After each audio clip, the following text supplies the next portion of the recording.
Jai Sairam, welcome back to my channel. இன்னைக்கு இந்த பதிவில் வரலட்சுமி பூஜை வருது இல்லையா, ஆகஸ்ட் 16 வெள்ளிக்கிழமை.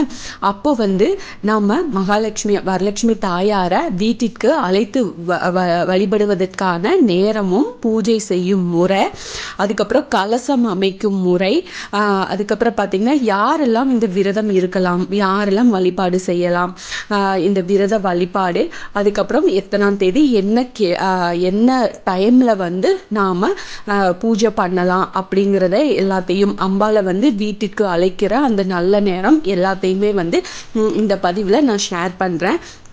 என்னோட சேனலுக்கு தொடர்ந்து சப்போர்ட் பண்ணுங்கள், லைக் பண்ணுங்கள், ஷேர் பண்ணுங்கள், கமெண்ட் பண்ணுங்கள். ப்ளீஸ் மறக்காமல் சப்ஸ்கிரைப் பண்ணுங்கள், பெல் ஐக்கானை கிளிக் பண்ணுங்கள். வாங்க வீடியோக்குள்ளே போகலாம். இந்த ஆண்டு பார்த்தீங்கன்னா வரலட்சுமி விரதம் ஆடி கடைசி வெள்ளியோடு இணைஞ்சு வருது. இந்த நாளில் எந்த நேரத்தில் தாயாரை நம்முடைய வீட்டுக்கு எந்த முறையில் அழைச்சி வழிபாடு செய்யலாம், அப்புறம் வரலட்சுமி பூஜை செய்யும் முறை, இது எல்லாமே நாம் இதில் பார்த்துக்கலாம். அதுக்கப்புறம் இந்த முறையில் வரலட்சுமி பூஜை செஞ்சு வழிபட்டோம் அப்படின்னா அடுத்த ஆண்டு வரலட்சுமி விரதத்திற்குள்ள நம்மளோட குடும்பத்தோட செல்வ நிலை கண்டிப்பாக உயர்ந்து இருக்கும். நீங்க என்ன வரம் கேட்குறீங்களோ அது நடந்திருக்கும்.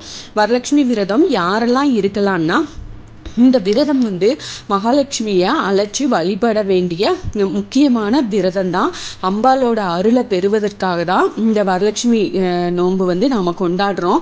இந்த விரதத்தையும் வழிபாட்டிலையும் யார் வேண்டும்னாலும் செய்யலாம். அம்மா வீடு, கணவர் வீடு, இந்த இரண்டு வீட்லையுமே செய்கிற பழக்கம் இருக்கிறவங்க செய்யுங்க. புதுசாக நீங்கள் வரலட்சுமி விரதம் ஸ்டார்ட் பண்ணணும் அப்படின்னு ஆசைப்படுறீங்களா, செய்யுங்க. இந்த வழிபாட்டினை கண்டிப்பாக நீங்கள் செய்யலாம். அதே போல் விரதம் இருந்து தான் இந்த வழிபாட்டினை செய்யணும் அப்படின்ற அவசியம் இல்லை. நீங்கள் சாப்பிட்டும் செய்யலாம். இந்த வரலட்சுமி விரத வழிபாடை 2 முறையாக கடைபிடிக்கலாம். ஒன்று பார்த்தீங்கன்னா படம் வச்சு வழிபடுறது, இன்னொன்று கலசம் வச்சு வழிபடுறது. நீங்கள் இந்த வருஷம் மட்டும்தான் என்னோட ஆசைக்காக செய்கிறேன் அப்படின்னீங்கன்னா தாராளமாக படம் மட்டும் வச்சு வழிபாடு செய்யலாம். இல்லை நான் தொடர்ந்து ஒவ்வொரு வருஷமும் பண்ணுறதுக்காக நான் இந்த வருஷத்துலேருந்து ஆரம்பிக்கிறேன் அப்படின்னு நினச்சிங்கன்னா நீங்கள் கலசம் வச்சு கண்டிப்பாக வழிபாடு செய்யலாம். முதன்முறையாக வரலட்சுமி விரதம் இருக்கிறவங்க படம் வச்சு வழிபாடு செஞ்சுட்டு, வரலட்சுமி விரதம் அப்படிங்கிறது 3 நாள் கடைபிடிப்பாங்க. மகாலட்சுமியை வியாழக்கிழமையை அழைச்சி வெள்ளிக்கிழமை வரலட்சுமி பூஜை செஞ்சு சனிக்கிழமை புனர் பூஜை செஞ்சு நாம வழிபாடு செய்யலாம். அப்படி முடியாதவங்க வெள்ளிக்கிழமை காலையிலேயே அழைச்சி அன்றே பூஜை செஞ்சு ஞாயிற்றுக்கிழமை புனர் பூஜை செஞ்சு வழிபடலாம். அந்த வெள்ளிக்கிழமை ஒரு நாள் மட்டும் கூட வழிபட்டா போதும். அதே போல வரலட்சுமி விரதம் ஆகஸ்ட் 16ஆம் தேதி ஆடி மாதத்தின் கடைசி நாளுமான ஆடி மாத கடைசி வெள்ளிக்கிழமையும் சேர்ந்து வரும் நாளில் வருது. அன்றைய தினத்தில் பார்த்தீங்கன்னா இந்த வருஷம் பெருமாளுக்கு உரிய ஏகாதசி மற்றும் துவாதசி திதிகள் சேர்ந்த நாளாக நமக்கு இருக்கு. அது மட்டும் இல்லாமல் சரஸ்வதி தேவி மற்றும் ஆஞ்சநேயர் அவதரிச்ச மூல நட்சத்திரமும் சேர்ந்து பூராட நட்சத்திரமும் இணைஞ்சு வருது. பூராட நட்சத்திரம் பிரகஸ்பதிக்கும் ஈசனுக்கும் உரிய நட்சத்திரம் ஆகும். இதனால அனைத்து தெய்வங்களின் அருளையும் பெறுவதற்கு ஏற்ற அற்புதமான நாளாக இந்த ஆண்டு வரலட்சுமி நோன்பு நமக்கு அமைஞ்சிருக்கு. சரி, இப்போ மகாலட்சுமியை வீட்டுக்கு அழைக்க நல்ல நேரம் எது அப்படின்னு பார்க்கலாம். ஆகஸ்ட் 15 மாலை 6 முதல் 8 மணி வரை, அப்புறம் ஆகஸ்ட் 16 காலை 6 மணி முதல் 7:20 வரை. அதுக்கப்புறம் பார்த்தீங்கன்னா வரலட்சுமி பூஜை செய்வதற்கான நேரம் என்ன அப்படின்னா ஆகஸ்ட் 16 காலை 9 மணி முதல் 10:20 வரைக்கும். மாலை நேரம் பார்த்தீங்கன்னா 6 மணிக்கு மேலே. அப்புறம் புனர் பூஜை செய்வதற்கான நேரம் பார்த்தீங்கன்னா ஆகஸ்ட் 17 காலையில் 7:35 முதல் 8:55 வரைக்கும் இருக்கு. காலையில் 10:35 முதல் 12 மணி வரைக்கும் இருக்கு.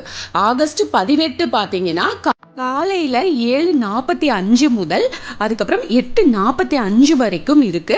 இதே காலையில் 10:45 முதல் 11:45 வரைக்கும் இருக்கு. இந்த டைம் பார்த்து நீங்கள் செஞ்சுக்கலாம். இப்போ கலசம் தயாரிக்கிற முறை பார்க்கலாம். படம் வச்சு வழிபடுறவங்க மகாலட்சுமி படத்தை நன்கு அலங்கரித்து வீட்டு வாசலுக்கு எடுத்துட்டு வந்து மகாலட்சுமிக்குரிய மந்திரங்கள் சொல்லி பூஜை செஞ்சு வீட்டுக்குள்ளே அழைச்சிட்டு வந்து வழிபடலாம். கலசம் வச்சு வழிபடுறவங்க எவர் சில்வர் தவிர செம்பு, தாமிரம், வெள்ளி, மண் இதில் எதுனாலும் ஆன கலசத்தையும் நம்ம வைக்கலாம். அதற்கு மஞ்சள் நூல் சுற்றி 3/4 பாகம் அளவிற்கு அரிசி வந்து போட்டுக்கோங்க.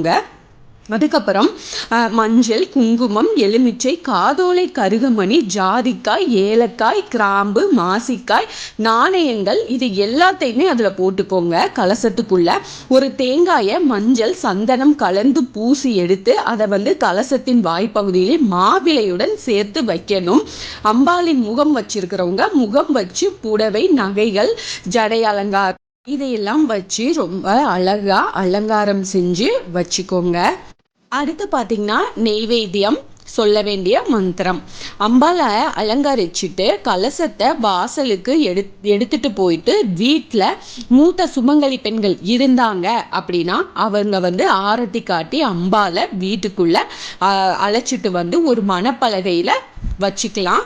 மாக்கோலமிட்டு மணப்பலகை இல்லை அப்படின்னா ஒரு தாம்பூலம் அல்லது வாழை இலையில அரிசி அல்லது நெல் பரப்பி அதுக்கு மேலே இந்த கலசத்தை வைக்கலாம். கிழக்கு அல்லது வடக்கு திசையில் கலசத்தை வைப்பது அப்படிங்கிறது ரொம்ப சிறப்பு.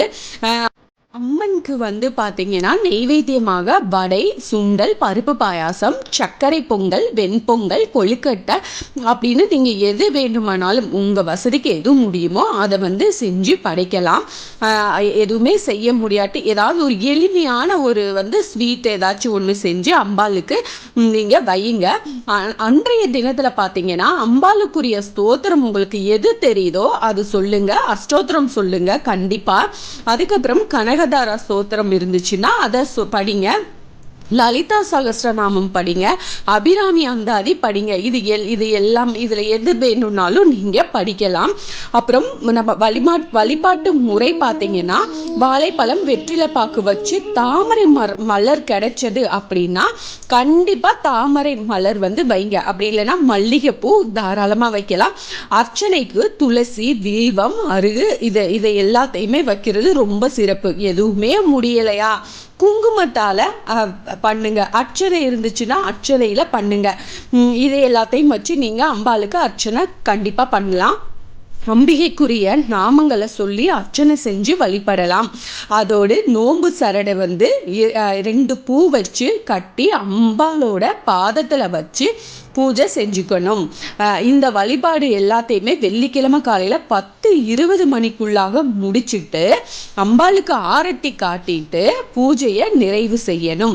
தாலி சரடு மாற்றிக்கொள்பவர்களாக இருந்தீங்கன்னா இந்த நேரத்துக்குள்ளேயே வந்து நீங்கள் மாற்றிக்கொள்ளலாம்.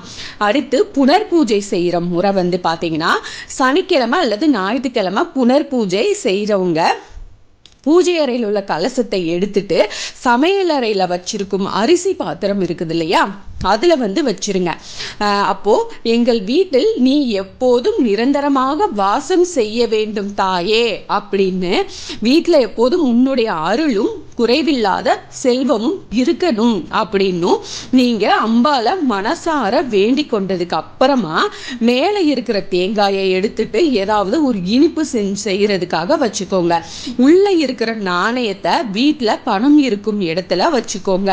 எலுமிச்சை, மாதுளை, காதோல கருகமணி இதெல்லாம் இருக்குது இல்லையா இதெல்லாம் நீங்கள் எடுத்து எலுமிச்சம்பழம் இதெல்லாம் எதுக்காவது யூஸ் பண்ணணும்னா பண்ணிக்கோங்க. அப்படி காதோல கருகமணி அப்படி பத்திரப்படுத்தி அடுத்ததுக்கு வைக்கிறதா இருந்தால் வச்சுக்கோங்க. கலசத்தில் வச்சிருந்த வாசனை பொருட்களை சமையலுக்கு கண்டிப்பாக பயன்படுத்திக்கலாம்.